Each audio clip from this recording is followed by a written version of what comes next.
Good morning. I hope everybody is doing well on this Tuesday morning. I think it's Tuesday.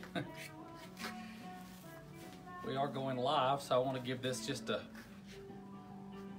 couple of minutes to gather some people around. I know we had a request the other day on one of our live videos. Someone requested that we show how to make bows. So that's what I'm going to do this morning. We're going to make a bow as it is bow season, it seems. You know, we use lots of ribbon and bows for Christmas. It's messy back there. Well, it's a work spot. Oh, so it's okay if it's a work spot? Yep. It has to be messy for me to work, have all my stuff around me. Nice coffee cup. Thank you. So in making bows, you know, you've got to have all your supplies and make it as convenient and easy as possible. I will say it's good to work with a wired ribbon just because it'll help hold shape. Hey, Teresa from Master Cleaners, good morning. And Jackie, good morning back to you. Glad you're watching. Absolutely. I saw Teresa yesterday. She's a bright spot. Now, Teresa, don't go start putting bows on clothes, okay? So, wired ribbon to me is the best because it will hold its shape. They'll store much easier. They won't go flat and get all wrinkled and messed up. Or if they do, they'll shape back out. Another thing to consider is to have floral wire, and you want it to have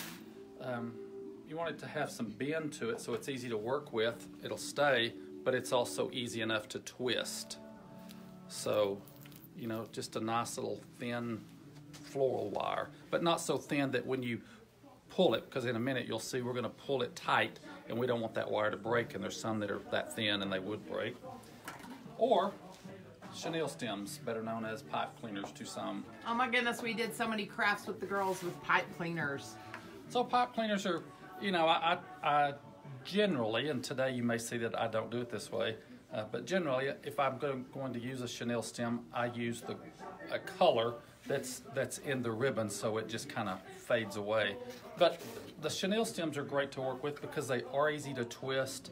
They're soft, so they won't scratch doors or furniture if that bow is possibly going up against woodwork. So it's just an easy thing to use. Okay, hold that thought. I gotta turn the music down. This is what happens when you go live. Ooh. Hello, there's a bow. I don't know why, that was like blaring. All I could hear was, okay. Huh, Okay. live. Are we ready to start? We're ready. Okay. I will say also, if you're making multiple bows and you don't feel confident that they're all going to look the same, is make your first bow, but before you tie it, then undo it and see how much ribbon you have in it, and then cut your other pieces so that they're all the same length. Oh my goodness, someone say that. Comment that in the comments. That is profound. That's worth watching right there. I never knew that, and I've been married to him 26 years. Well, I don't know if it's profound, but it just helps you keep your bows the same. So if you're making 12 bows for a Christmas tree, just decide how much each bow is going to take in yards and cut it off that way. How do you measure a yard?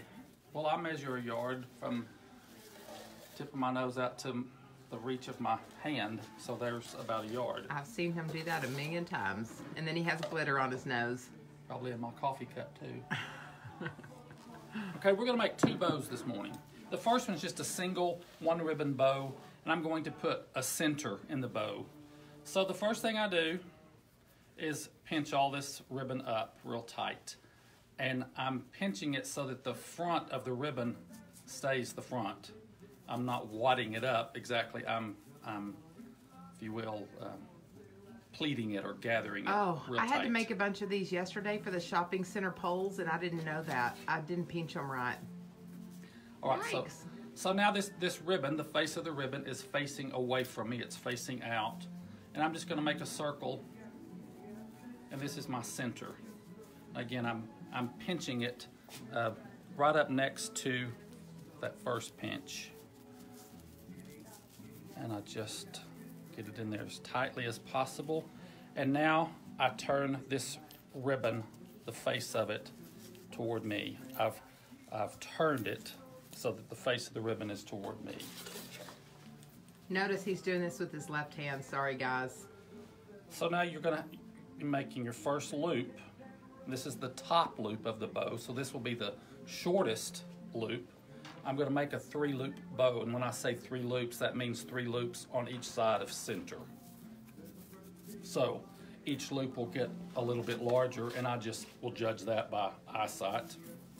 Now I start twisting this ribbon. You know, before I was pinching it, but now it's easier to take and twist that ribbon so that that new twist that I just made is now in the center of our center loop, and I've twisted it so that the ribbon comes back face up. So if I had ended up like that, I haven't twisted it enough. You want the face of the ribbon always to face up. So I'm just judging that loop based on the first loop I made, and that to me looks like about the same size. Now for me, it was easier to gather that one than to twist it. You can do either way. But see, again, that ribbon is not right yet, is it? Because I'm looking at the back of it. So I twist it until I get the front again. And now I judge this second loop by the first loop, and I just want it a little bit larger. Don't get crazy, don't get out here, because then your bow's gonna look messy. That's too much. That's too much. We don't want messy bows. That's too much exaggeration. So about like that, you know, an inch at the most. Twist so that the top of the ribbon is facing top again. And then again, I just judge that second loop up against the first loop, wanting it to be just a little larger. Where are you watching from? We want to know where you see us from. And I know someone's from Post. The last loop that we're about to make, I'm going a little bit more than the second loop in increments. So I've probably maybe you know, like 1.5 inches showing. Twist it so that the ribbon is back at the top, and then I'm just gathering that all up there tight. You've got to have strong hands, because now I'm holding a lot of ribbon, and so if you're not used to it, your hands are going to get tired. But the key to making a good bow is keeping this all tight in the center. So now I'm going to cut that, and when you cut your ribbon, you know, just put a nice sharp angle on it. Make sure you've got some good ribbon scissors. Which we usually don't. And I'm going to go to my second bolt because there's not quite enough there, and I want to put a tail. I'm adding the tail last. So you saw I cut the ribbon, and now I decide how much tail length I want, and again I grab it in the center, and I don't think the tails have to be even, but you may want them even. Again, I just put a nice sharp angle. So now I'm holding all this ribbon wadded up in my hand. I'm still holding it tightly. Now I'm going to work my chenille stem right through the center loop and underneath. Make sure I've got those tails in it. This is where you twist that wire, and you don't want that wire to be so thin that it breaks. So now you've got, again, have some strength in your hand. So as I'm twisting this chenille stem, I'm also pulling it tight. I'm pulling it to the left, so I'm pulling my right hand opposite to get a really tight. And that's so easy to twist. And now you've got this extra to tie on to whatever it is you're gonna tie your bow to. And now you shape the bow. So I'm gonna pull that tail down. Hey, Nancy Norman in Post, Texas. Good morning. And Sheila from Flamingo Falls. Good morning, ladies. We're glad to have you watching this morning. So remember, those first 2 loops that we made are now at the top. Then there's our center loops, and then our bottom loops, and there's our bow. You can do that. You can add a 4th loop, but remember, the more ribbon you have, the harder it is to hold on to in that center part. Some people, if you're making a really large bow, you may start out making this size bow.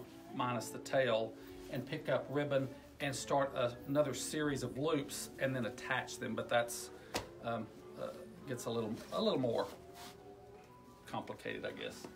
Now we're going to make a second bow, and the second bow is going to be a combination bow. So we're going to, in this case, we're going to use 2 ribbons. You can use 3 or 4 or 5 ribbons, but we're going to use a couple of ribbons in this combination bow, and we are not going to put a center in these combination bows.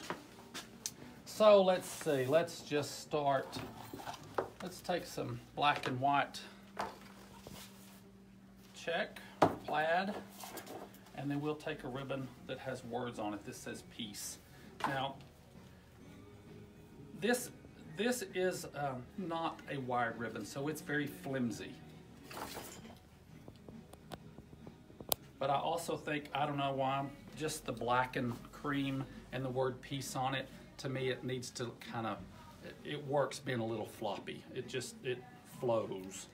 So we're going to start with our word ribbon, and it's going to be our top ribbon. So I'm going to gather, I'm leaving a little bit of tail out here. I've got to check my watch here. It's almost time to open. It's 5 minutes till 10. So this is our center, excuse me, it's our top bow, if you will. And I'm just, again, I'm gathering it tightly, but I did not start with that center loop. I'm just making, so there's 2 loops right there. If you make your own bows, say it in the comments. I make my own bows. We'd love to hear from you. Now I'm just doing 2 ribbons. I mean, excuse me, 2 loops for this center. And now we'll pick up our Ooh, I love the black and white. Black and white check. And again, we always start at center point. Gather that, so between our first finger and our thumb, we're keeping that real tight. Letting this second loop be larger than the top loop.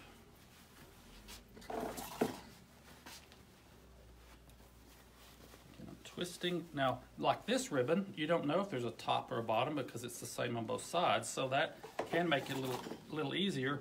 But the key to making, again, a good looking bow is to keeping it scrunched really tightly where you're going to wire it, so it's not thick in the middle, but it goes down thin. Twisting, and this one then we'll make a, this is going to be a 4-loop bow because there's 4 loops on each side. If you were doing this for a tree topper, now see, since that's the end of that, instead of cutting it and wasting part of it, I'm just going to leave that long for my tail, and I'm going to come back in here with my piece ribbon.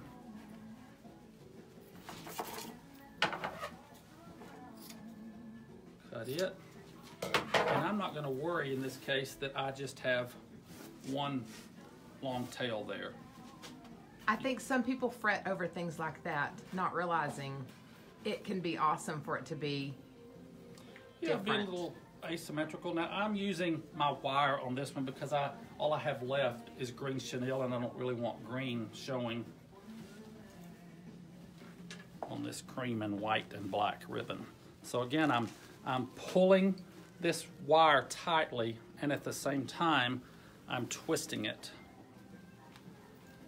Now, Sheila says she makes her own bows. She learned from Benny. Yay!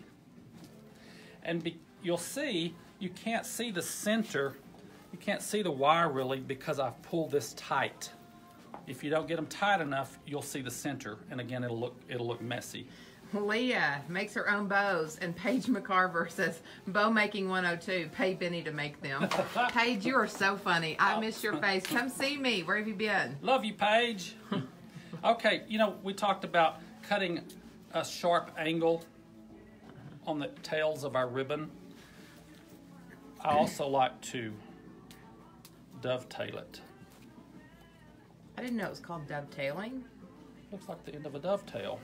So I also like to do that sometimes, and I always do any of that after the bow's made and cut. But what I was going to say, if you were going to use this for a tree topper and your tree is seen all the way around, this probably isn't enough. So make 2 bows or 3 bows, depending on how big your tree is, but at least 2 bows the same size, and then we'll pretend these are the same ribbons. Then just put that on the front of your tree and this on the back of your tree, and now it appears that you have one big bow. But if you just use 1 bow, it's probably going to look flat to you. So consider making 2 bows and wiring them separately on the top of that tree. And that is how I make bows. And if you just don't want to mess with it, come in and I'll make bows for you. But I may not make them while you wait. It's kind of busy around here. The elves are kind of scrambling. But anyway, we would love to see you at STEMS at 82nd and Quaker. And if you want to bring your ribbon in and I can quickly kind of show you and get you going, I'm happy to do that as well. So have a great day, and we hope to see you here at STEMS.